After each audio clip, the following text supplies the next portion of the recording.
الحمدللہ والصلاة والسلام علی رسول اللہ، اما بعد، اعوذ باللہ السمیع العلیم من الشیطان الرجیم، بسم اللہ الرحمن الرحیم۔ ڈیئر اسٹوڈینٹس، السلام علیکم ورحمۃ اللہ وبرکاتہ۔ آج ہم نے سورۃ البقرہ کا ترجمہ شروع کرنا ہے۔ تو الف لام میم ذالک الکتاب لا ریب فیہ ھدی للمتقین۔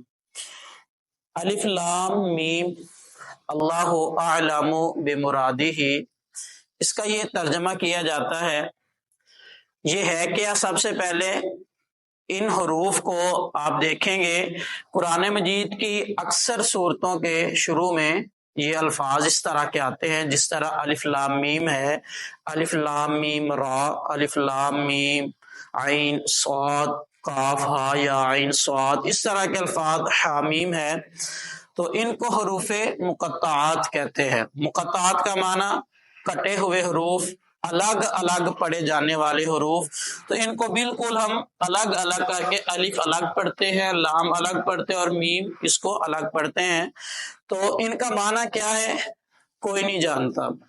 مختلف اقوال ائمہ دین کے اس بارے میں مشہور ہیں۔ عبداللہ بن مسعود رضی اللہ تعالی عنہ کے حوالے سے ایک بات کی جاتی ہے کہ یہ سر الہی ہیں، یعنی اللہ کے یہ رازوں میں سے کچھ راز ہیں، تو اس کا معنی کسی کو معلوم نہیں ہے۔ عبداللہ بن عباس رضی اللہ تعالیٰ عنہ کے حوالے سے وہ فرماتے ہیں کہ یہ اللہ کی طرف سے چیلنج ہے لوگوں کو۔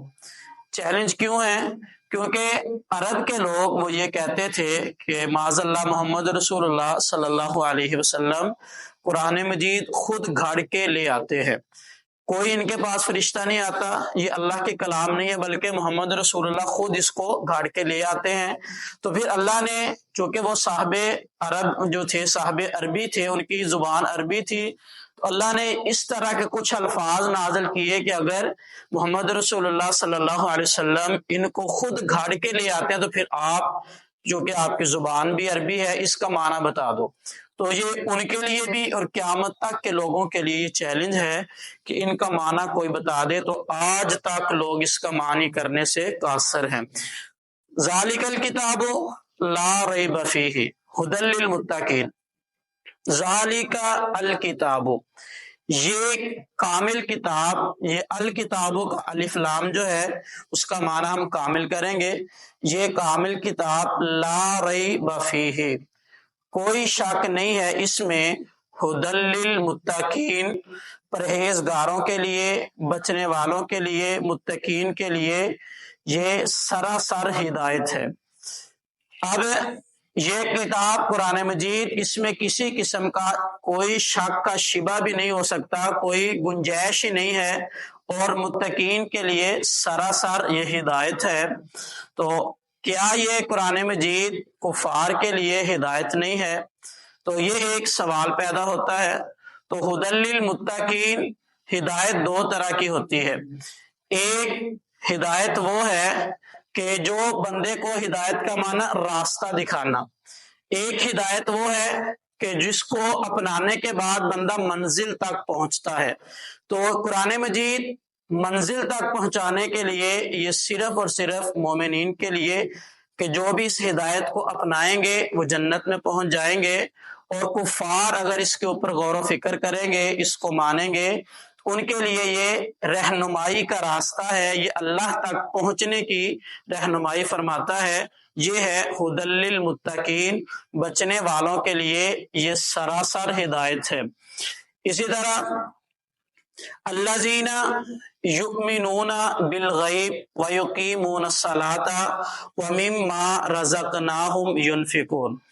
الذین، وہ لوگ جو یؤمنون، وہ ایمان لائے، بالغیب، غیب پر، ویقیمون الصلاۃ، اور انہوں نے نماز قائم کی، ومما رزقناہم ینفقون، یہ دو لفظ ہیں، ومن اور ما، اور اس میں سے جو رزقناہم، ہم نے ان کو رزق دیا، ینفقون، وہ خرچ کرتے ہیں۔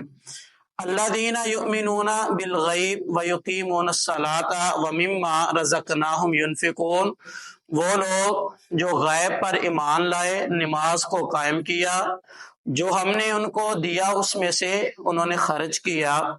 تو یہ لوگ کون ہیں؟ یہ مومنین کی صفات اللہ نے ان آیات میں بیان کی ہیں کہ غیب کے اوپر ایمان لانا۔ اب غیب کیا چیز ہے؟ ہم نے اپنے اللہ کو نہیں دیکھا تو یقین ہے ہمارا کہ اللہ موجود ہے، ہمارے لیے غائب ہے، نبی علیہ السلام کی زبان سے ہم نے سنا، فرشتوں کو ہم نے نہیں دیکھا، قرآن مجید میں اللہ نے بیان کیا وہ اللہ کی نوری مخلوق ہیں، ہم اس کے اوپر اسی طرح ایمان لے آئے جس طرح ہم نے اس کو سنا ہے۔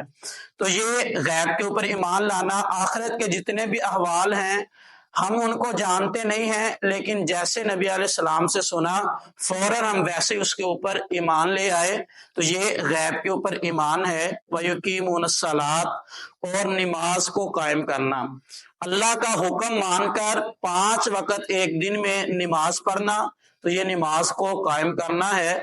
وَمِمَّا رَزَقْنَاهُمْ يُنْفِقُونَ، جو اللہ نے عطا کیا اس میں سے وہ خرچ کرتے ہیں۔ ہم اس معنی کو محدود کر دیتے ہیں کہ ینفقون کا معنی صرف یہی ہے کہ جو اللہ نے مال دیا اس میں سے خرچ کر دیا تو ینفقون کا معنی پورا ہو گیا، نہیں، بلکہ میں کہتا ہوں کہ اس معنی کو تھوڑا سا وسیع کر لے تو زیادہ بہتر ہے۔ وہ کیسے؟ کہ جس کو اللہ نے مال دیا ہے وہ اس میں سے خرچ کرے، یہ بھی ینفقون ہے۔ جو صاحب بصیرت ہے، جس کو اللہ نے علم دیا ہے، وہ اپنا علم دوسروں کو تک پہنچائے، سکھائے، اور دوسروں تک اپنے علم میں سے جو اللہ نے اس کو استطاعت دی ہے وہ آگے پھیلائے، تو یہ بھی وَمِمَّا رَزَقْنَاهُمْ يُنْفِقُونَ۔ چونکہ ہر بندے کے لیے اللہ کی عطا مختلف ہے، تو وَمِمَّا رَزَقْنَاهُمْ يُنْفِقُونَ، جو ہم نے ان کو رزق دیا وہ اس میں سے خرچ کرتے ہیں، تو یہ ایمان والوں کی صفت ہے۔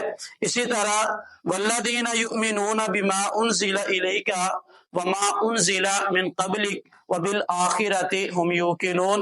وَالَّذِينَ، اور وہ لوگ، یؤمنون بما انزل الیک، جو بھی ہم نے آپ کی طرف نازل کیا اس پر ایمان لائے، وما انزل الیک، جو آپ پر نازل کیا قرآن کی صورت میں یا حدیث کی صورت میں، وہ لوگ اس کے اوپر ایمان لائے، اور ومن قبلی کا، اور آپ سے پہلے جو کچھ ہم نے نازل کیا تو اس پر بھی وہ ایمان لائے، وبالآخرۃ ہم یوقنون، یہی لوگ آخرت پر ایمان رکھتے ہیں، کہ جو اللہ پر ایمان لائے یعنی غیب پر، نماز کو قائم کیا، جو اللہ نے عطا کیا اس میں سے انہوں نے خرچ کیا، اسی طرح جو نبی علیہ السلام کی طرف قرآن کی صورت میں، احادیث کی صورت میں جو فرامین اللہ کی طرف سے نازل کیے گئے ان کے اوپر وہ ایمان لائے، اور ان سے پہلے جو بھی اللہ نے بھیجا وہ انبیاء کی صورت میں یا پھر ان کے اوپر نازل ہونے والی کتب اور پھر صحائف کی صورت میں،